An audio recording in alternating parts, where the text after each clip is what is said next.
Our story today is Caps for Sale by Esfir Slobokanya, and it's a tale of a peddler, some monkeys, and their monkey business. So before we read, I want you to think about what you know about characters, setting, and plot.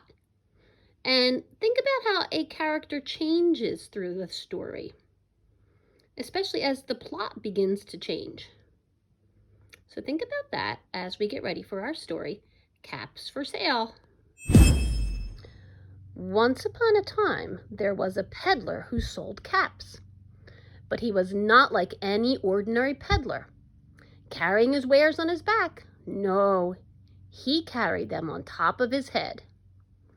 First, he had on his own checked cap, then a bunch of gray caps, then a bunch of brown caps, a bunch of blue caps, and on the very top, a bunch of red caps. So if we remember, a peddler is somebody that goes around selling things that they have or they've made.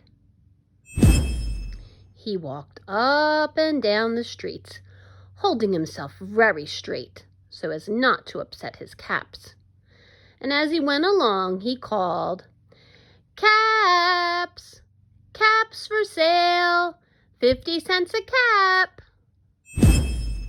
One morning, he couldn't sell any caps. He walked up the street, calling, "Caps! Caps for sale! 50 cents a cap!" Nobody wanted any caps that morning, not even a red cap. The peddler began to feel hungry, but he had no money for lunch. "I think I'll go for a walk in the country," said he. And he walked out of town slowly so as not to upset the caps.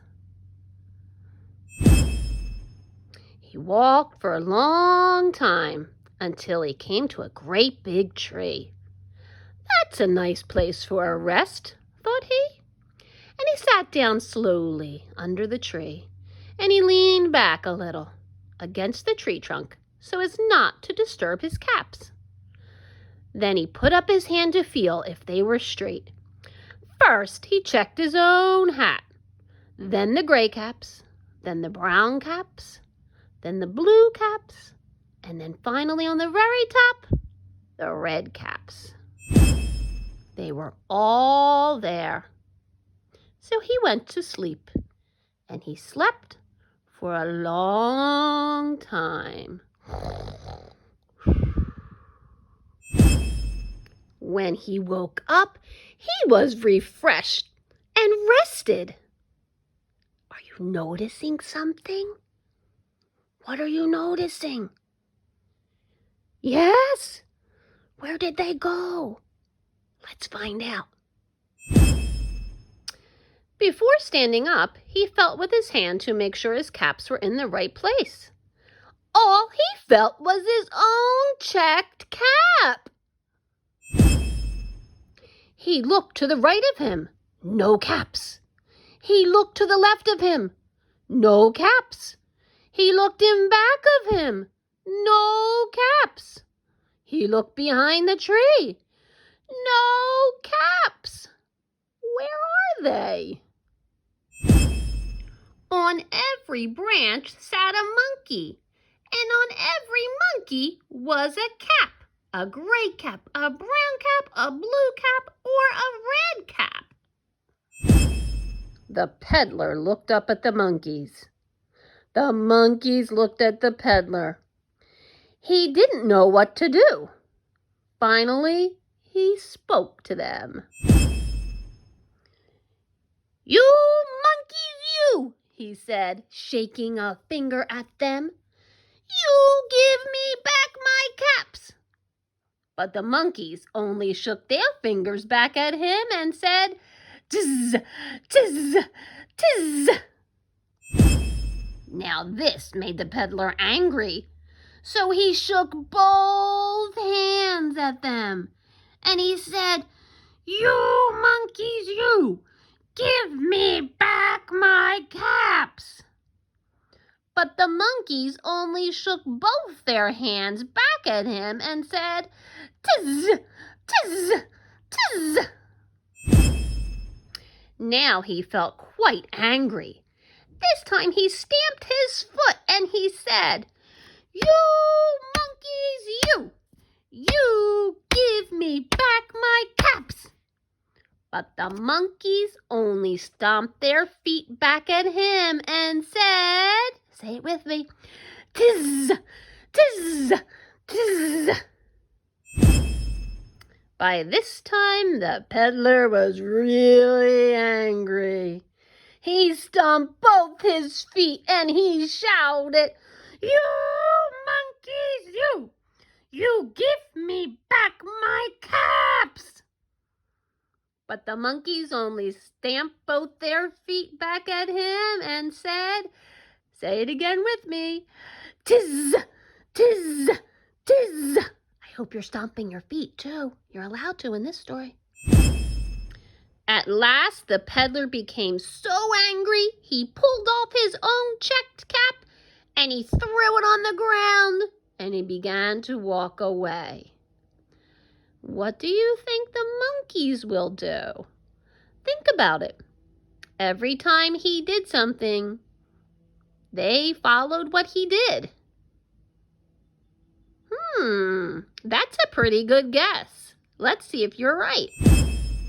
And then each monkey pulled off his cap and all the gray caps and all the brown caps and all the blue caps and all the red caps came flying down out of the tree.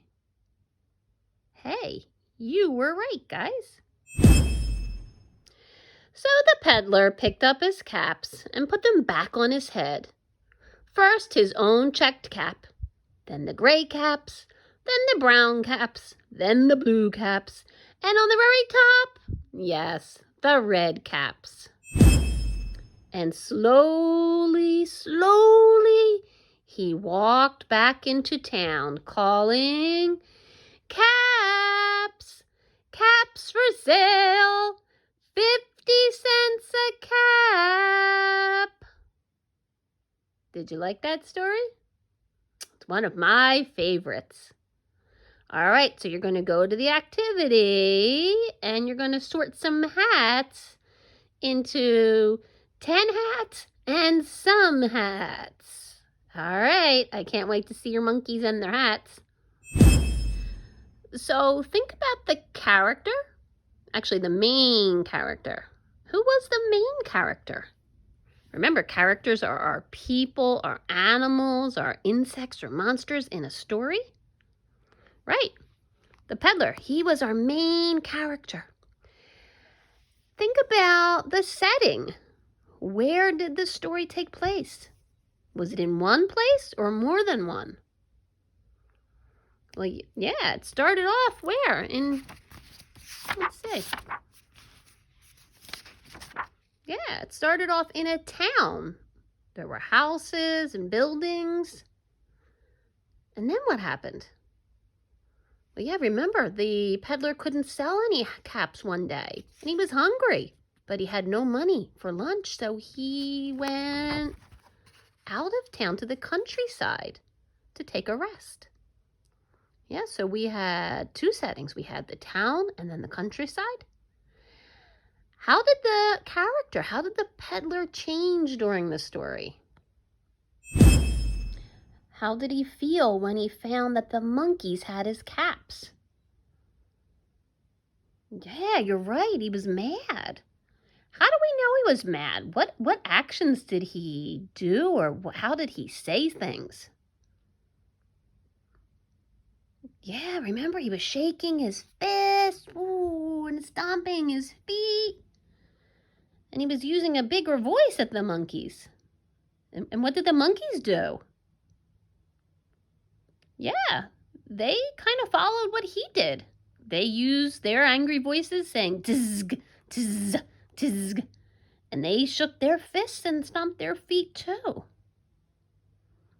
It's always interesting in a story to see what happens to the character. How does a character change in the stories we read? And what makes the character change?